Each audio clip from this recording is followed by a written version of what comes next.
Kita ke Mas Roy dulu ya. Ini seperti ada temuan baru nih. Gitu. Di depan saya masih fotokopi juga, tapi katanya asli di belakang gitu ya. Bismillahirrahmanirrahim. Assalamualaikum warahmatullahi wabarakatuh. Salam sejahtera untuk kita semuanya. Om Swastiastu, Namo Buddhaya. Pertama-tama terima kasih atas kehadiran seluruh rekan-rekan media, baik media mainstream maupun YouTube dan alternatif, juga kepada Saibul Bait kita, ya, pemilik kantor pengacara Pak Ahmad Yani, terima kasih, dan kepada seluruh tim kuasa hukum bidang litigasi di bawah Pak Petrus Celestinus dan juga non litigasi di bawah Pak Ahmad Kosinudin. Saya update saja, ya, alhamdulillah hari ini Senin, ya, 14 Juli 2025 sudah banyak sekali perkembangan yang ada. Dan alhamdulillah juga tadi disebutkan oleh Bang Ahmad Kosinudin, kami mendengar bahwa ada konon, sudah ada, tapi bukan konon ya, karena diumumkan langsung oleh Kabid Humas Polda Metro Jaya, Pak Kolonel Ari, bahwa sudah naik status penyidikan hanya dengan menggunakan fotokopi. Clear. Kenapa saya mengatakan menggunakan fotokopi? Tidak pernah ada bukti, baik visual, video, tayangan, maupun bukti yang langsung, kehadiran Joko Widodo ke Polda Metro Jaya menyerahkan yang asli. Dia pernah datang membawa sebuah map, dan map itu ditekuk-tekuk. Ditekuk-tekuk. Kalau ditekuk-tekuk jelas tidak mungkin itu ijazah asli, karena ijazah asli itu kaku sekali dan mapnya adalah map yang sangat tebal, map kulit. Memang pernah ada seseorang bernama Wahyudi mengantarkan yang konon, nah ini saya sebut konon karena penampakan nggak pernah kelihatan. Konon sebuah ijazah dalam tanda kutip ke Mabes Polri, ke Bareskrim, itu ada orang. Tapi kemudian hanya beberapa hari dikembalikan tanpa disita. Jadi artinya Kolonel Ade Ari ketika ditanya teman-teman media, clear betul ditanyakan asli atau fotokopi. Tadi diulangi berkali-kali oleh Pak Kosinudin. Fotokopi. Fotokopi. Teman-teman tahu semua, dalam hukum fotokopi bukan bukti. Clear ya. Jadi kalau bukan bukti, kalau itu hanya berupa fotokopi, sangat janggal sekali kalau kemudian ada kenaikan status. Itu yang pertama. Yang kedua soal kenaikan status adalah, kalaupun dipaksakan atau nekat dinaikkan, maka nanti pada yang harus diperiksa pertama adalah pelapor. Joko Widodo harus datang duluan ke Polda Metro Jaya, bukan kemudian sudah ada sounding-sounding minggu ini kami akan dipanggil. Itu urutannya salah besar. Joko Widodo dulu harus dipanggil. Kemudian saksi-saksi dari pihak pelapor yang dipanggil duluan. Ahli, panggil lagi semuanya di sana. Dan yang paling menarik, ini ada perkembangan dari ahli yang katanya ahli, ya, yang disebut ahli digital forensik. Pada saat gelar pendapat khusus di Bareskrim, dia mengakui dia bukan ahli analog. Jadi kalau dia sendiri dihadirkan, makan tuh kata-katanya. Buat apa dia dihadirkan untuk sebuah bukti yang sifatnya analog? Jadi dia tidak berhak untuk menjadi ahli dalam kasus di Polda Metro Jaya. Kalau itu dipaksakan lucu. Dan dia waktu itu di Bareskrim, sebenarnya kami waktu itu bisa menolaknya karena dia tidak mendapatkan surat tugas. Kami, saya, Dr. Ismon, Dr. Tifa, Dr. Taufik, itu ada di surat tugas yang diserahkan kepada Karwasidik. Ahli digital forensik yang katanya ahli itu tidak mendapatkan surat tugas, jadi dia harusnya bisa ditendang keluar. Tapi ke atas kebaikan hati kami tidak menendang keluar. Kenapa? Kami ingin mendengar apa paparan keahliannya. Ternyata ini fakta teman-teman semua. Dan ini bisa ditanyakan kepada Karwasidik dan seluruh peserta gelar. Tidak ada satupun presentasi ilmiah yang ada. Dia bahkan melakukan ad hominem, menyerang secara pribadi, Dr. Resmond, menyerang saya, menyerang teman-teman. Jadi kualitasnya sangat-sangat diragukan yang katanya ahli itu tadi. Ya, kalau itu mau dilakukan. Jadi saya menyebutnya dia ahli sastra. Kenapa ahli sastra? Hanya bisa omon-omon saja. Ya, itu faktor yang pertama yang paling penting. Nah, ini tadi yang sudah dibocorin oleh Pak Sam. Yang kedua sekarang, lebih berkembang dari tadi yang sudah disampaikan Pak Rizal Fadilah. Terima kasih. Jadi saya nggak perlu ngulangi. Karena kami terus dipertanyakan kemarin, ini kan buktinya harus analog, harus ada bukti asli. Hari ini, Senin, 14 Juli 2025, kami selaku prinsipal menyatakan kami sudah memegang 5 bendel bukti asli, ijazah asli dari Universitas Gadjah Mada. Bukan hanya fotokopi, tapi ijazahnya asli. Jadi ijazah bisa pegang bukan hanya ijazah, lengkap dengan transkrip nilai, lengkap dengan semua bukti-bukti, dan diserahkan langsung oleh, terima kasih untuk kakak-kakak kelas saya, mahasiswa UGM yang asli. Dan itu adalah dari Fakultas Kehutanan yang lulus angkatan 85.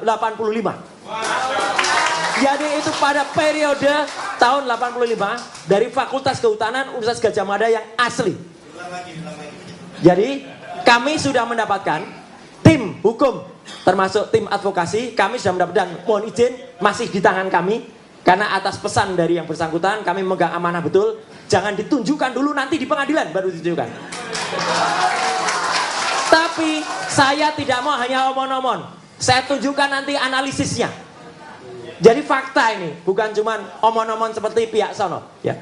Ada 5 bendel, sekali lagi, ada 5 bendel ijazah plus transkrip nilai asli dari UGM, Universitas Gadjah Mada. Bukan UPP, Universitas Pasar Pojok Pramuka. Ya. Yang diserahkan secara baik, berjiwa nasionalis oleh kakak-kakak kelas saya, karena saya angkatan saya lulus 91, beliau-beliau itu angkatan 85, dan tidak hanya dari Fakultas Kehutanan, ada juga fakultas lain, tapi tahunnya sama, lulus 85, semuanya asli. Dan apa bedanya? Ternyata perbedaannya sangat tajam dengan yang disebut ijazah miliknya Joko Widodo. Apa ketajamannya? Ini baru saya katakan. Saya sedikit contoh saja pakai ijazah saya sedikit ya. Ini ijazah asli saya. Ya, sebelah kanan kenapa buruat gitu? Ini nanti ada analisisnya, analisis ELA. Ini ijazah saya tahun 91, 6 tahun setelah ijazah 85. Yang pertama, di sini kalau diperhatikan, ada yang namanya watermark. Di seluruh bidang ijazah yang dicetak di kertas, ada tulisan Universitas Gadjah Mada, Universitas Gadjah Mada. Jadi di situ ada tulisan Universitas Gadjah Mada, Universitas Gadjah Mada. Tidak ada di ijazah ini. Clear. Kehabisan tinta itu Mas. Tidak ada. Jadi watermark itu penting sekali. Ya. Saya sampaikan bukti ini semacam yang disampaikan Dr. Tifa kemarin sore, ya. Tapi tetap saya dengan Dr. Tifa tidak atau belum menunjukkan yang lembar aslinya dulu, karena itu akan di pengadilan. Tapi kami menunjukkan analisis. Yang kedua, ada yang namanya emboss. Itu dikatakan juga di Refli Harun oleh Dr. Tifa. Embossnya ada di mana? Nanti saya ceritakan embossnya. Jadi emboss itu ada logo Universitas Gadjah Mada. Dan itu tidak bisa dibuat di Pasar Pramuka. Nggak mungkin. Ada emboss yang ada di situ, nembus sampai belakang. Yang ketiga, ada benang kertasnya. Jadi kertas ini genuine. Ada benang kertasnya. Saya bisa tunjukkan di ijazah asli milik saya. Mohon maaf kalau Anda lihat nama saya kok tidak mirip ya. Kok di situ terbaca Suryo Udoro. Kan saya Suryo Noto Dibrojo. Iya, Bapak Ibu, saya mendapatkan pergantian nama dari Roy Suryo Udoro menjadi KRMT Roy Suryo Noto Dibrojo. Asli juga itu, ya. Dari Keraton Pakualaman. Keraton Pakualaman dan Keraton Jogja gelarnya tidak bisa dibeli. Asli. Lain dengan seseorang dari Pasar Pramuka yang tiba-tiba jadi KPH. Kanjeng Pangeran Haryo. Pangeran Haryo dari mana dia? Ya, atau ada orang yang tiba-tiba namanya Pangeran Mangkubumi. Pangeran dari mana dia? Ya. Nah, itu ya. Jadi jangan menyoal soal nama. Yang ketiga, ada logo di tengah dengan tinta tertentu. Yang tinta itu unik. Kadang-kadang tinta itu tembus sampai belakang kalau yang di aslinya. Karena tinta itu terbuat dari barang yang mahal. Itulah kalau ijazah asli. Dan yang kelima, ijazah saya sudah tidak ada. Tetapi di ijazah tahun sampai dengan tahun 85 memang masih ada yang namanya meterai. Meterainya nilainya tertentu. Kalau nilainya salah berarti ijazahnya palsu. Tahun 85 nilai dan warna meterainya adalah tit. saya sembunyikan dulu untuk bukti nanti di pengadilan. Nah, jadi teman-teman semua, ada 5 kategori perbedaan ijazah asli milik 5 bundel sahabat-sahabat, maaf, kakak-kakak kelas saya alma mater, yang se-alma mater Universitas Gadjah Mada, yang sekali lagi terima kasih kakak-kakakku, Anda telah benar-benar dan ini undangan juga terbuka untuk semua aktivis, semua alumnus Universitas Gadjah Mada. Silahkan kalau Anda ingin menyerahkan itu, boleh ke kuasa hukum, boleh ke kami, boleh ke Dr. Rismon, atau juga ke Dr. Tifa. Ya, gitu. Kami akan simpan sebaik-baiknya dan kami akan rawat sebaik-baiknya. Nah, sesuai dengan janji saya kepada mereka, saya lakukan juga uji ELA. Jadi ini sekaligus jawaban teman-teman semua. Ada seorang yang katanya ahli, tapi tidak bisa mengatakan, dia hanya nggak bisa aja pakai ELA, tapi dia bilang ELA tuh nggak bisa untuk uji digital. Mas, ngaku aja kamu nggak bisa lakukan ELA. Topi merah itu adik kelas saya, ya. Itu pun bisa melakukan ELA. Gitu, error level analysis. Error level analysis itu artinya apa, teman-teman?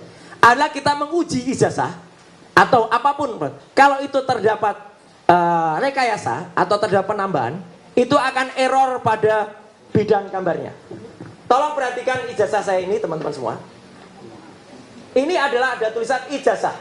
Kalau di ELA, di sini masih ada sisa tulisan IJA, masih ada. Masih ada juga logo UGM. Masih ada juga bagian foto saya. Masih ada juga tanda tangan dari rektor. Masih ada juga watermark, embossnya sebenarnya masih ada. Di ELA kelihatan. Inilah ijazah yang disebut milik Joko Widodo di tahun 85. Maaf. Kelihatan nggak bedanya, teman-teman semua? Ini gambar jelas. Yang masih ada tulisannya. Ini kita cari tulisan ijazah aja nggak ketemu. Logo aja nggak ketemu. Bahkan mana nggak ketemu. Artinya ini adalah gambar yang sudah hasil rekayasa. Pak intelijen Pak Rajasa sangat paham. Ini adalah ijazah saya secara full. Kalau secara ELA masih, maaf gini kebalik. Jelas sekali, bahkan legislasi aja masih kelihatan. Ini tulisan ijazah, ini logo, ini foto saya ada di sini. Sekarang ini miliknya Joko Widodo. Mana ada kelihatan?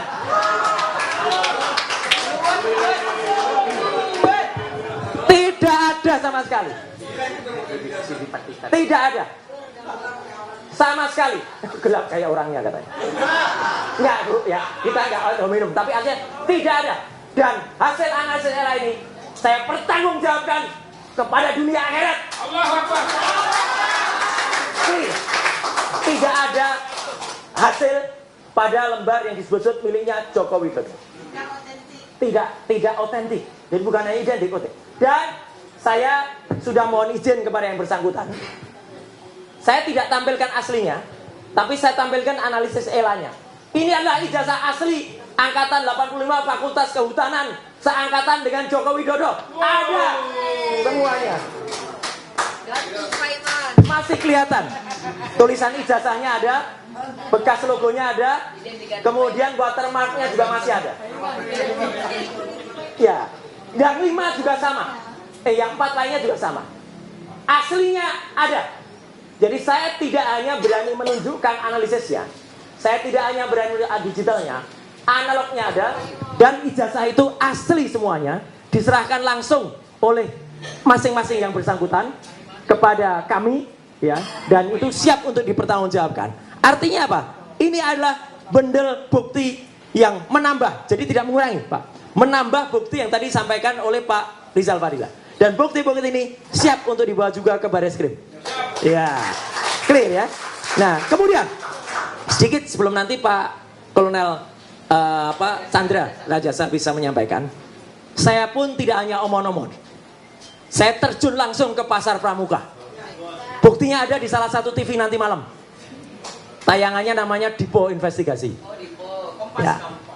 Dan akan saya presentasikan lusa di acara namanya Rakyat Bersuara. Ya, bersama Dr. Tifa dan bersama Dr. Taufik. Ya, itu kami akan cerita detail banget soal ini. Artinya apa? Nanti Pak jelaskan. Saya juga sudah mendapatkan bukti temuan yang namanya, saya sulit nyebutnya profesor ya, karena profesor kok hanya 2 bulan. Dia dapat profesor itu 2 bulan, dan itu dia ngaku sendiri, dari tukang sapu jadi profesor. Profesornya hanya 2 bulan ya. Nah itu, yang itu pun kalau di halaman Dikti, di website Dikti itu juga gak jelas, karena katanya S2-nya di, kok bukan Pasar Pramuka, tapi di Mustafa Beragama, tapi ada yang nyebut S2-nya di kampus lain. Jadi nggak jelas itu ya sekolah 2. Dan dia jelas betul masih menyelenggarakan acara halal bihalal di belakang Pasar Pojok Pramuka. Jadi bohong kalau dia mengatakan dia tidak pernah lagi ke Pasar Pramuka sejak tahun 2022. Dia masih 1 Mei 2025, jadi masih beberapa hari yang lalu menyelenggarakan. Dan menariknya, di antara orang-orang yang datang itu, Pak Sri, 5 diantaranya terlibat dengan pembuatan ijazah palsu ini, clear. Tinggal pengakuan saja, nanti cara-cara dari intelijen, cara-cara dari teman-teman semua itu akan buktikan dengan cara elitisasi, dengan cara wawancara, dengan cara apa. Tapi yang jelas mereka sudah mulai ketakutan karena bukti-buktinya sudah jelas mengarah. Makanya Pasar Pramuka itu habis, sudah kalau menurut saya tapi kata mereka dibakar pada akhir 2024 yang kemarin. At last but not least, Bapak dan Ibu, kita sekarang memang sedang tampak seperti bermain catur. Ini makanya gambarnya catur. Siapa yang cepat, siapa yang menang. Tapi kita semua sedang melawan sesuatu yang sangat jahat. Yang sangat jahat adalah yang mengaku-ngaku sebagai Raja Jawa. Ngakunya Raja Jawa. Bahkan ada anak buahnya bergerak KPH palsu. Ya, dia tidak pernah itu. Banyak cerita soal Raja Jawa itu, tapi nanti lain waktu diberikan oleh sumber Raja Jawa yang sebenarnya sudah ada. Jadi artinya apa yang kita presentasikan di sini, sekali lagi terima kasih para kuasa hukum. Ya, kita sama-sama melawan zolim, melawan tenggorak. Ya, jahat ini. Ini adalah Raja Jawa yang palsu dan itu sudah merusakkan Indonesia dan harus kita lawan. Sekian, terima kasih. Wassalamualaikum warahmatullahi wabarakatuh.